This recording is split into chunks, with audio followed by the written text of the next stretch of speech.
What's up, guys? Welcome to Week 5 in review. Oh, I know. What happened in Weeks 3 and 4? Well, there was a shake-up at Peanut Butter Jelly Time headquarters, but I'll get into that in just a little bit. Got a little lazy, what can I say? But we're back on track, ready for Week 5. It's been a great couple of weeks that I've missed. I want to jump back in the bandwagon here with our Game of the Week. Game of the week, Cats with Guns versus Big Shirley. How, do you ask? And I know you're asking. How does the lowest scoring game of the week become Game of the Week? Well, when the team that wins comes from behind with a dominating running back performance in a Monday night game. That's how they get to be Game of the Week.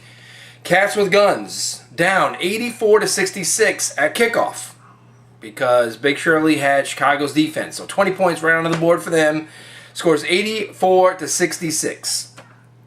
And then Javid Best takes over the game. Best had never rushed for more than 77 yards in a single game in his career. Went off for 163 yards on the ground, including an 88-yard touchdown scamper, giving Javid Best 28 points for the week. Hey, that's a little bit better. Felt like I was getting giraffe neck there. Alright, here we go. Big Shirley did have the Chicago D, like I mentioned, and every time Javid Best got the ball, his Chicago D went down. Javid Best going up. So, what's the end result there? End result is Cats with Guns win 94-69. Also in double digits for the Cats was the Bengals D with 19. And Beanie Wells and Casey each had 12. Big Shirley did have 3 in double digits, led by Brady's measly 18 on 321 yards, but only 1 touchdown for Tom. Terrific. High score of the week, blowout of the week, all in one game. Clash City. Here's the deal. A little history. Like I said, last couple weeks, it's been a big shake-up. Not only in Peanut Butter Jelly Time headquarters, but also in Clash City Rocker headquarters. We had to get rid of a GM. We had to get rid of a coach. Oh, wait a minute. That was the Red Sox. Never mind. I was just being lazy. Clash City Rockers, you guys threw out some toilet bowl seats for me. Guess what? I responded. Let's see what we got here. So we led the league in scoring. I bounced back to lead the league in scoring in Week 4. And for an encore, did it again in Week 5. This time beating up on the lowly Chili Dogs 157-82. 157, good for second all-time scoring. And I understand we have an extra guy in the lineup nowadays, so maybe an asterisk next to our records from here on out.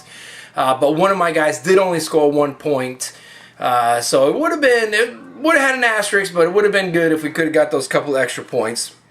I'll tell you what it did do, though. It has made the Chili Dogs number 1 and number 2 in the most points allowed in a game.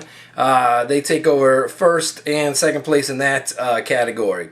So 7 in double digits for Clash City, led by the previously silent Big Ben Roethlisberger. Ben had 37 points this weekend on 228 yards of passing, but threw 5 touchdowns. The 49er D had 25. Megatron, not for sale, had 21, including a 73-yard touchdown. So let's not also forget my drunken kicker pick back at draft night, Nick Novak. Nick Novak connects on 5 field goals, including a 51-yarder for 19 points.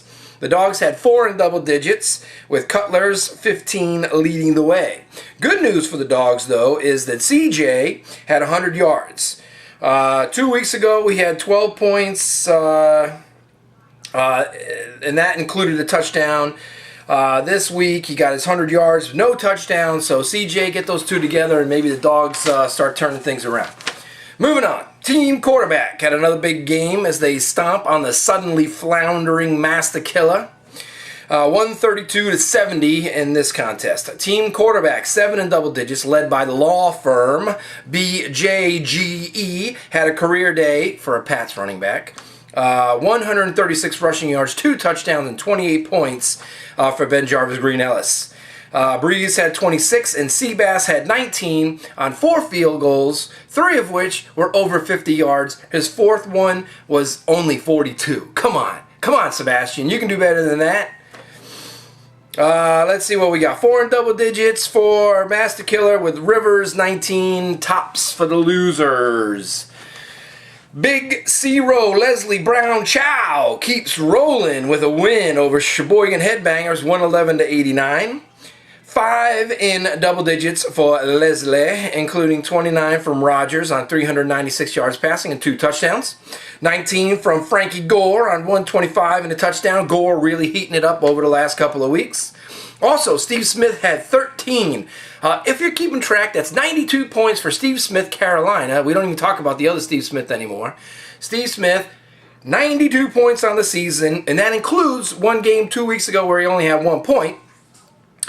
Which is about all I got, the 1 point, from him all of last year. Yes, I'm still a little bit bitter. So, Sheboygan Headbangers, only 3 in double digits, but one was Eli with 32, and another was Bo with 26. Bo looking better each week also. So, first 4 games are in the done column, but they all have something in common. You guys know what that is? I'll tell you what it is. All of the losers from the first 4 games came from the Stewie division. The Stewie division have lost a combined 11 games in a row and have a firm grip on the bottom 4 ranks in the power rankings. Big Daddy, apparently on steroids during his year off, wins again, 121-95 over Loose Cannons. 6 in double digits for Big Daddy, led by 27 from Vic. Philly keeps losing, Vic keeps scoring, Big Daddy keeps loving it. And let's see what we got. 315 passing, 2 touchdowns to go along with his 90 yards of rushing for Vic. That 90 yards of rushing for Vic makes him the all-time leading rusher from the quarterback position in NFL history, taking over from another Philadelphia Eagle quarterback, my guy, Randall Cunningham. Let's see what we got here. Vikings D had 20 and Forte had 16 on Monday night for the winner. 4 in double digits for Loose Cannon, led by Schwab. 30 on 416 and 2 touchdowns. Also for Loose Cannons, D'Angelo Williams had his first big game, scoring 19 on 115 yards and a touchdown. I think it actually might be his second big game. I think he had a good game the previous week too, but we hadn't heard much from D'Angelo so far this season. Cam Newton stealing all the thunder with Steve Smith down there in Carolina. The Pitons built a big lead over the Pilot Lights on Sunday, and it proved to be too much.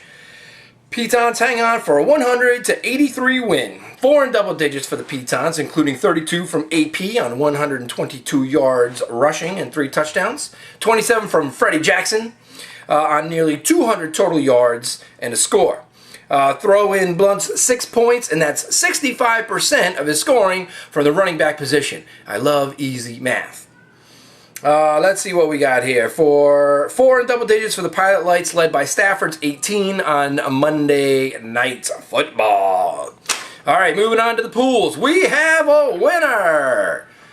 Mr. Steve White takes a Survivor pool for 2011 with his pick as he watches, I think he had the Steelers, as he watches Rob and Mike fall with that Giants pick, which was stunning. But Steve wins the Survivor pool. Pick'em, Big Daddy, solid again in the Pick'em. I can't believe it. Turns in 2 5-win weeks in a row to hold on to the lead with 21 points. Pitons led the week with 5 right picks also to jump into second with 20 points. The Big Daddy stat was not right. Big Daddy only had 4 right wins, but he had 2 5-win weeks prior to that. So he's held on to that lead. So Pitons lead all scorers this week with 5 points. He jumps into second with 20, and Leslie in third with 19 points. Big games coming up. We got one huge showdown coming up this week. The 4-1 Pitons versus the 4-1 Big Zero Leslie Brown Chow team. This is going to be huge. It's not only has huge implications in that game, it's going to determine the leaders in both of those divisions. Whoever loses is going to drop back. Maybe another one comes up and ties them. So we might have ties for first places in the losers division. And certainly the winner going to have a leg up on everybody else. So a big showdown in that Piton Big C Road Leslie Brown Chapel game. Looking at the standings, you know what? I was picking on the Stewie division a little earlier. One more shot at the Stewie division. Every team in the league over 500 points, except for the 4 teams in the Stewie division, all still below 500 after 5 games.